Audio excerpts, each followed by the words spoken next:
Good morning दोस्तों।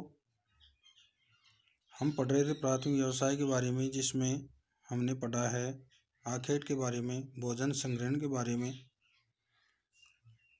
लकड़ी काटना, मछली पकड़ना, चलवासी पशुचारण और व्यापारिक पशुपालन हमने पढ़ लिया है। गहन कृषि और विस्तृत वाणिज्य अनाज कृषि भी हम पढ़ चुके हैं और इसके आगे हम पढ़ेंगे आज मिश्रित कृषि के बारे में। मिश्रित कृषि जिस कृषि में कृषि के साथ साथ पशुपालन किया जाता है उसे मिश्रित कृषि कहते हैं। इस कृषि में कृषि के साथ साथ पशुपालन किया जाता है और इसकी विशेषता है, पहली विशेषता, फसल उत्पादन व पशुपालन दोनों को समान महत्व दिया जाता है। मिश्रित कृषि में कृषि के साथ साथ पशुपालन किया जाता है, इसलिए दोनों का ही समान महत्व है। दूसरा, इसमें खेतों का आकार छोटा होता है। खेतों का आकार मध्यम होता है, ना छोटा होता है ना बड़ा होता है। इसमें मुख्य फसलें गेहूँ, जौ, राई, मक्का, सोयाबीन और चारे की फसलें बोई जाती हैं। चौथी विशेषता है सस्यावर्तन एवं अंतः फसली कृषि मृदा की उर्वरता को बनाए रखती है। इसमें खेतों को प्रति छोड़ा जाता है और फसल चक्र अपनाते हैं। सस्यावर्तन यानी खेतों को प्रति छोड़ना, जिससे प्रकृति द्वारा पुनः उर्वरता बढ़ जाती है। इस कृषि में भारी पूंजी निवेश होता है, क्योंकि उन्नत तरीके से कृषि की जाती है और पालतू पशु खरीदने के लिए इसमें अधिक पूंजी की आवश्यकता होती है। अगला है कुशल व योग्य कृषकों द्वारा यह कृषि कार्य किया जाता है। इसके आगे, यह कृषि महानगरों के समीप की जाती है, क्योंकि कृषि उत्पाद और पशु उत्पाद दोनों को महानगरों में बेचने के लिए महानगरों के पास में मिश्रित कृषि की जाती है। अगला है उत्तम कृषि विधियां, जैसे उत्तम परिवहन, विश्वसनीय वर्षा। इस कृषि को बड़ी सहायता मिलती है। इस कृषि में उत्तम कृषि विधियों का उपयोग किया जाता है। सुव्यवस्थित परिवहन की आवश्यकता होती है और विश्वसनीय वर्षा, जितनी आवश्यकता होती है उतनी वर्षा होनी चाहिए इस कृषि में, जिससे बड़ा लाभ मिलता है। ये तो था मिश्रित कृषि की विशेषता। और वितरण दे कि विश्व में कहाँ कहाँ पे मिश्रित कृषि की जाती है मुख्यतः। यह कृषि अत्यधिक विकसित देशों में की जाती है, जहाँ पे हर प्रकार की सुविधाएं मिलती है उन देशों में, जैसे उत्तरी अमेरिका के पूर्वी भाग। तो आप जानते हैं उत्तरी अमेरिका विश्व के मैप में यह उत्तरी अमेरिका है, इसका पूर्वी भाग यह वाला, यहाँ पे इस प्रकार की कृषि की जाती है। दूसरा है उत्तरी पश्चिमी यूरोप। ये यूरोप का उत्तरी और पश्चिमी भाग, ये बीच वाला जो क्षेत्र है, यहाँ पे इस प्रकार की कृषि की जाती है। और दक्षिणी महाद्वीपों के शीतोष्ण अक्षांश वाले भागों में इसका विस्तार मिलता है। दक्षिणी अक्षांश ये 0 डिग्री भूमध्य रेखा है, इसके दक्षिण वाला भाग। तो दक्षिण वाले भाग में शीतोष्ण कटिबंध 23.5 से 84.5 डिग्री अक्षांश के बीच में पाया जाता है। तो ये क्षेत्र ये 30 डिग्री, ये 23.5 डिग्री और 84.5 डिग्री के बीच में, इस प्रकार की ये 23.5 और ये 64.5 डिग्री, इनके बीच में दक्षिणी महाद्वीपीय क्षेत्रों में इस प्रकार की कृषि की जाती है। ये हमने पढ़ा है मिश्रित कृषि के बारे में। और इसके बाद में दुग्ध कृषि,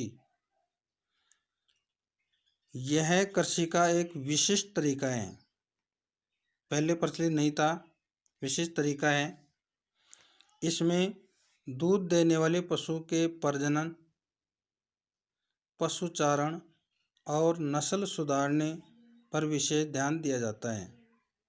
पशु के प्रजनन पे पशुओं को खिलाने पिलाने पे और पशुओं की पशुओं की अच्छी नस्ल उत्पन्न हो, इस पे विशेष ध्यान दिया जाता है। डेयरी कृषि का कार्य नगरीय व औद्योगिक केंद्रों के समीप किया जाता है। डेयरी कृषि भी नगरीय क्षेत्रों के पास में की जाती है। क्यों? क्योंकि डेयरी उत्पाद आसानी से खप सकें, क्योंकि ये क्षेत्र दुग्ध व अन्य डेयरी उत्पादों के अच्छे बाजार होते हैं। और इसका वितरण देखिए, न्यूजीलैंड ऑस्ट्रेलिया के दक्षिण में स्थित है। ये देखो, ये ऑस्ट्रेलिया कुछ भाग दिख रहा है, ऑस्ट्रेलिया का ये कुछ भाग, ये न्यूजीलैंड, ये न्यूजीलैंड, ऑस्ट्रेलिया, ये ऑस्ट्रेलिया, इसके बाद में हॉलैंड, ये हॉलैंड, और डेनमार्क, ये डेनमार्क, संयुक्त राज्य अमेरिका, ये संयुक्त राज्य अमेरिका में डेयरी फार्मिंग ने एक उद्योग का रूप ले लिया है। इन देशों में उद्योग की दृष्टि से दुग्ध कृषि की जाती है, अर्थात दुग्ध का संग्रहण किया जाता है, उनके उत्पाद बनाए जाते हैं। इसके बाद में है ट्रक कृषि। इस कृषि में साग सब्जियों की कृषि की जाती है। इन वस्तुओं को प्रतिदिन ट्रकों में भरकर निकटवर्ती नगरीय बाजारों में ले जाकर के बेचा जाता है। बाजार से कृषि क्षेत्र की दूरी इस बात पर निर्भर करती है कि ट्रक द्वारा रात भर चलने में कितनी दूरी तय होती है।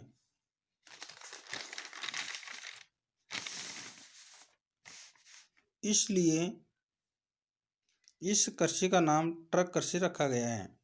ट्रक कृषि की बड़े बड़े महानगरों औद्योगिक क्षेत्रों के समीप साग सब्जी की कृषि की जाती है, और उस कृषि फसल को, उन साग सब्जियों को ट्रकों में लाद करके रात भर के मध्य उनको नगर में सप्लाई की जाती है, जिससे वो ताज़ा ही प्राप्त हो सकें।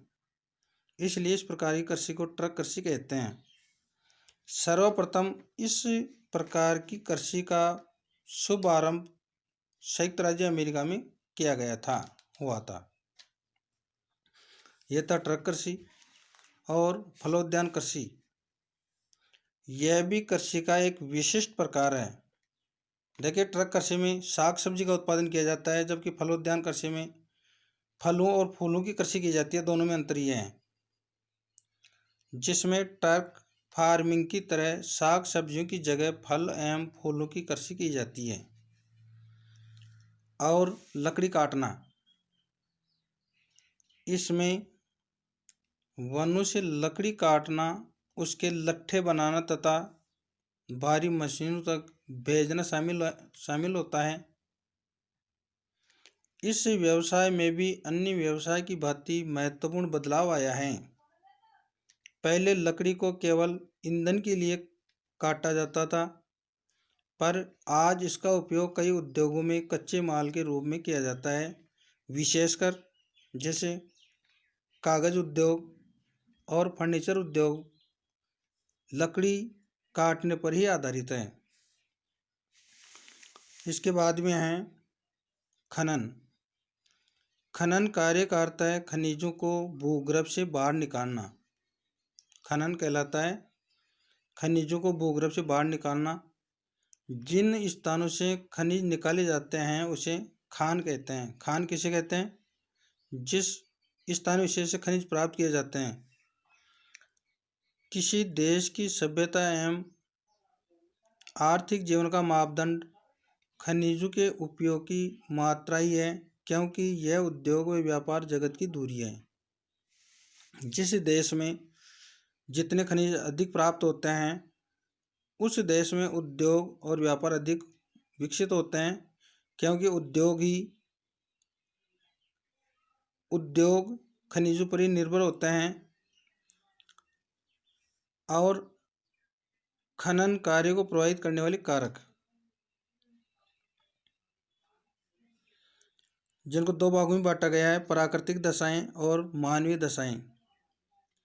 प्राकृतिक दशाएं जिनमें खनिजों के भंडारों की स्थिति, खनिज कोटि, मात्रा, प्रकार, संपन्नता एवं बाजार आदि प्रमुख होते हैं। और मानवीय दशाओं में मांग, यातायात की सुविधा, पूंजी, पैसे की अधिक आवश्यकता होती है खनन कार्य में, मानव श्रम की भी अधिक आवश्यकता होती है, तकनीकी विकास, सुविकसित तकनीकी आवश्यकता होती है और सरकारी नीतियाँ महत्वपूर्ण भूमिका निभाते हैं। यह था खनन कार्य को प्रभावित करने वाले कारक और खनिजों की विशेषता, जिन्हें पहली विशेषता है पृथ्वी पर खनिज का वितरण असमान है। पृथ्वी पर सभी स्थानों पर समान प्रकार के खनिज नहीं पाए जाते हैं। दूसरी विशेषता है अधिकांश खनिज निश्चित व अनवीकरणीय हैं। अधिकांश खनिज है उनकी मात्रा निश्चित है और उनको बार बार हम उपयोग नहीं कर सकते हैं। इस प्रकार के खनिज कम मात्रा में पाए जाते हैं। अनवीकरणीय का अर्थ होता है कि एक बार उपयोग में लेने के बाद वे नष्ट हो जाएं, उन्हें अनवीकरणीय कहते हैं। और नवीकरणीय वो होते हैं जिन खनिजों को बार बार उपयोग किया जा सकता है। अगली विशेषता है अधिकांश खनिज भूगर्भ में छिपे रहते हैं। अधिकांश खनिजों के बारे में जानकारी नहीं होती और तकनीकी सुविधाएं का अभाव होने के कारण उनको बाहर निकालना संभव नहीं है, इसलिए वो भूगर्भ में ही छूट जाते हैं। अगली विशेषता है निरंतर खनन द्वारा खानें दिन प्रतिदिन खर्चीली व अनार्थिक होती जाती हैं। लगातार खानों से खनिज निकालते रहते हैं, जिस कारण से खानें दिन प्रतिदिन बहुत गहरी हो जाती है और साथ ही उनमें उनका खनन कार्य में खर्चा अधिक आता है। इसलिए लाभ के स्थान पर हानि होना प्रारंभ हो जाता है और इसी कारण से उस स्थान को, उस खनन क्षेत्र को छोड़ना पड़ता है। कोई भी देश खनिजों में आत्मनिर्भर नहीं है। पहली विशेषता हमने पढ़ी थी कि खनिजों का वितरण असमान है, इसलिए कोई भी देश खनिजों की दृष्टि से आत्मनिर्भर नहीं है, क्योंकि अलग अलग देशों में अलग अलग प्रकार के खनिज पाए जाते हैं। सभी प्रकार के खनिज एक देश में प्राप्त नहीं होते हैं। और लास्ट है खनिजों का उत्खनन उपयोग, बाजार तथा मांग पर आधारित होता है। खनिजों का उत्खनन, खनिजों को निकालना, उनका उपयोग करना बाजार तथा मांग पर आधारित होता है। जिस देश में जितनी खनिजों की आवश्यकता होती है उस आधार से खनिज का दोहन किया जाता है। इस प्रकार से हमने आज प्राथमिक व्यवसाय के बारे में पढ़ा है और अपना ये प्राथमिक व्यवसाय जो लेसन है वो कंप्लीट हो चुका है। धन्यवाद।